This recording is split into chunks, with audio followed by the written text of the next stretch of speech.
Hey guys, hope you're all doing well. Basically what I want to do today is I want to give you guys another quick drawing tutorial. Basically just carrying on from the last exercise that we did. So just playing around with intersecting different shapes into each other and training our brains to think a little bit more three-dimensionally. So just stick around and watch the rest of the video as I walk you through how to do it.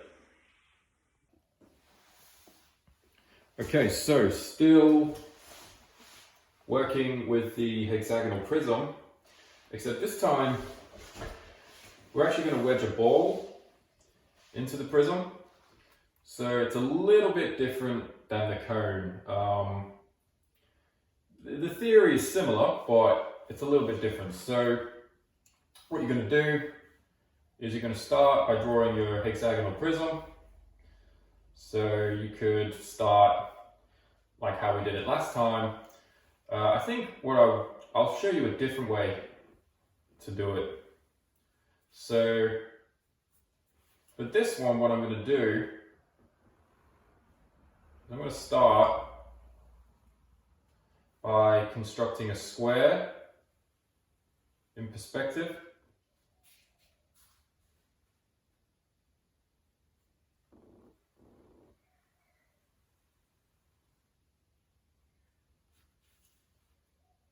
And then I'm going to turn that square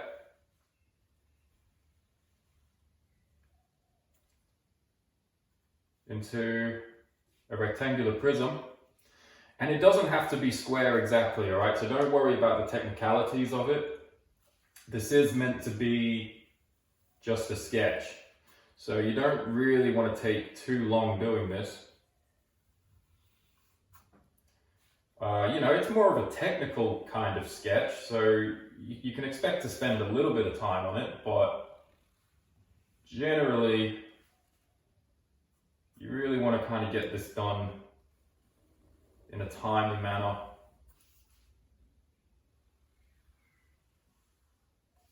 Just making sure all your lines are clean. Okay, so then once I've done that, then what I'm going to do is on each of these squares, I'm going to divide them in half, like that. Same on this one.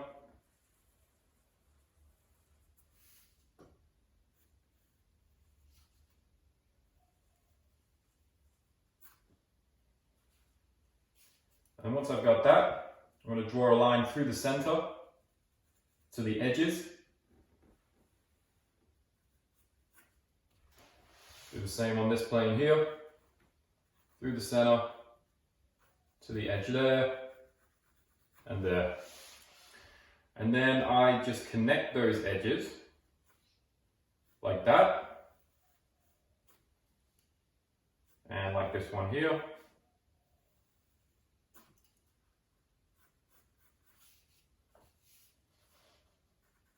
I'm going to draw a vertical line through the center here. So that marks the center of the square.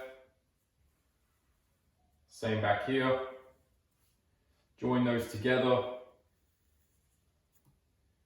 And by doing that, I found the cross sections of the rectangular prism.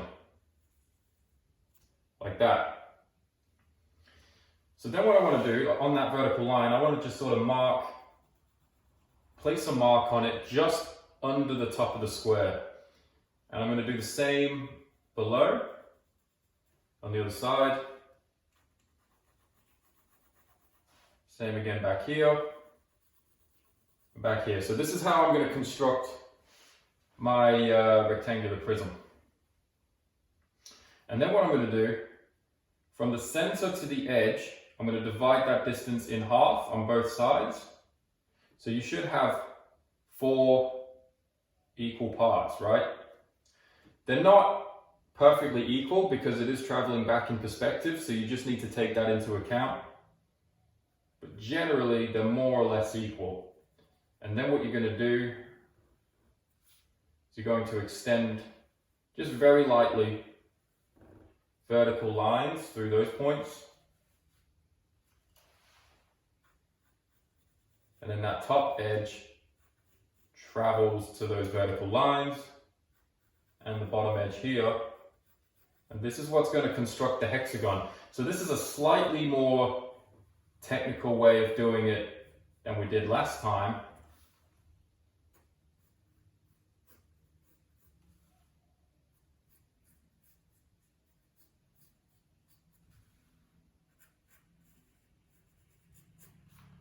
And you can do the same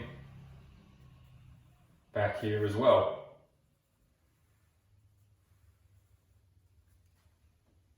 Top edge connects to the vertical, so does the bottom edge. And then to complete that, you join those corners together to the side, like so.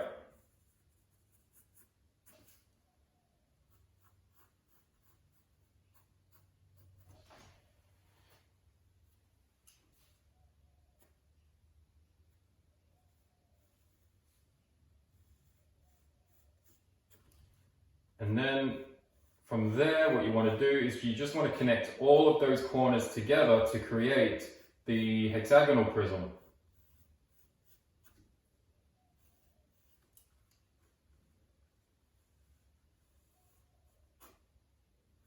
Like that.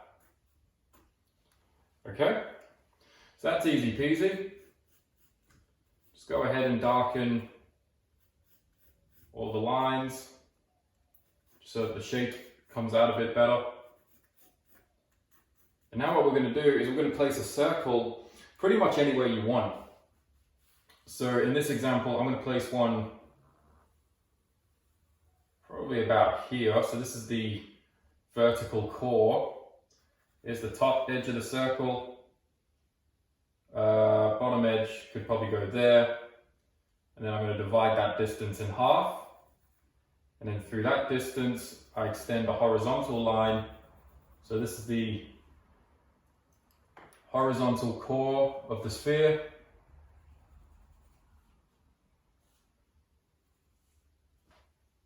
And you can just measure with your pencil to see if those distances are equal.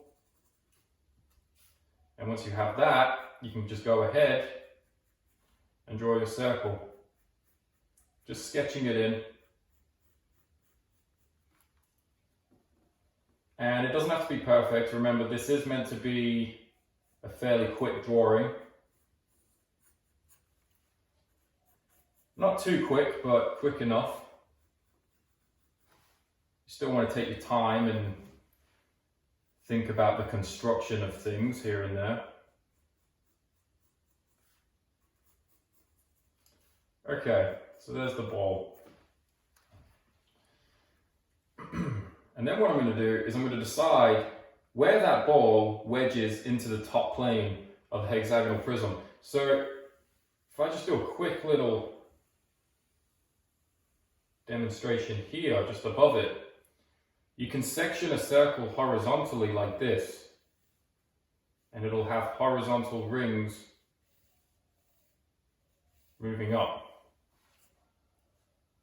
So that's kind of what I want to do here. I want to find out exactly where that horizontal section is going to lie. So if I decide that I'm going to put an intersection right there, well, what I have to do first is I have to decide on the width of the ellipse for the ball.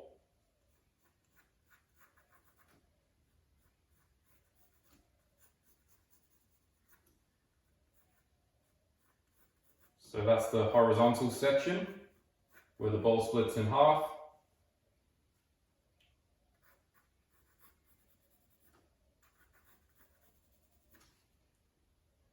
And then I also need, to be able to construct this section, I'm also going to need the vertical section. And the vertical section travels this way.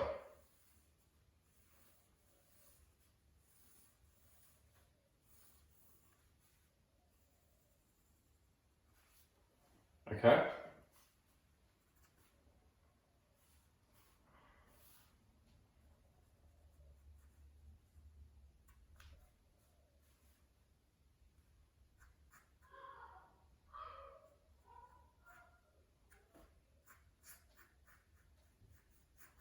So that vertical section is going to do something a little bit like this.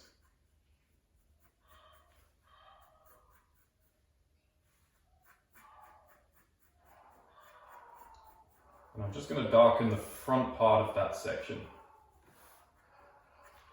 So we got that. So then what we do, is I'm going to draw a line traveling with these lines until it hits that vertical section on both sides. And that is going to establish the width of the horizontal section that I need. So I'm going to draw that section in now.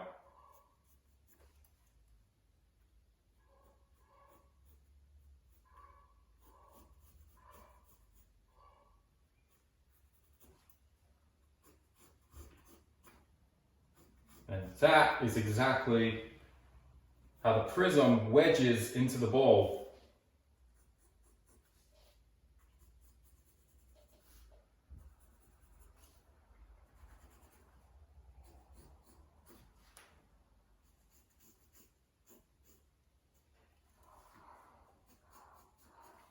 At least on the top face, anyway.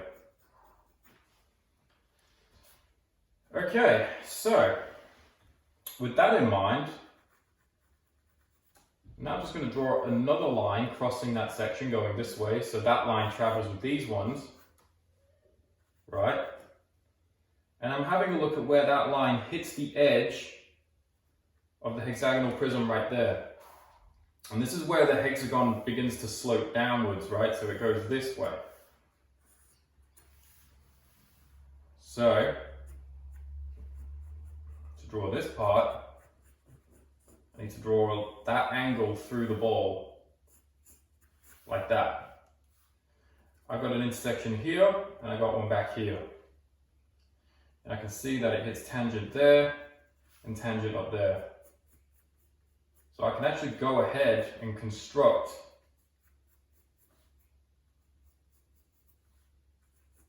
that angled section. So that section is traveling like this through the ball, right? It's kind of doing this.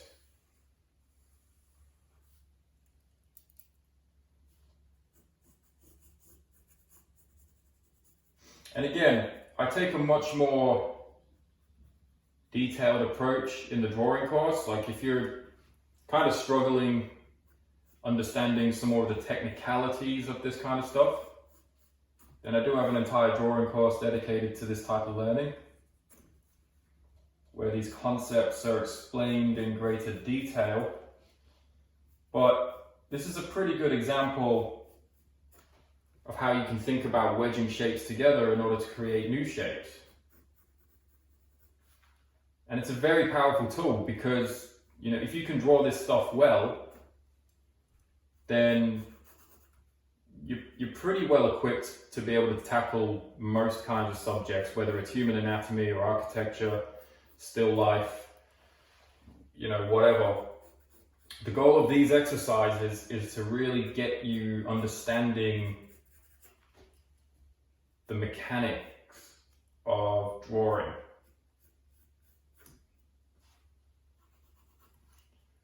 It's to help you sort of visualize three-dimensional space and how it works a little bit better. So with that done, I'm just going to kind of do a little bit of light hatching just for shading. And then that way you can kind of see the forms a little bit better. But yeah, that's basically how you do it. So not an easy kind of drawing to do. It does take a little bit of practice, but that is basically the method. And you could do a million of these really. Like you could come up with your own different combinations. You could try wedging in 2 shapes, 3 shapes, 4, 10, 20.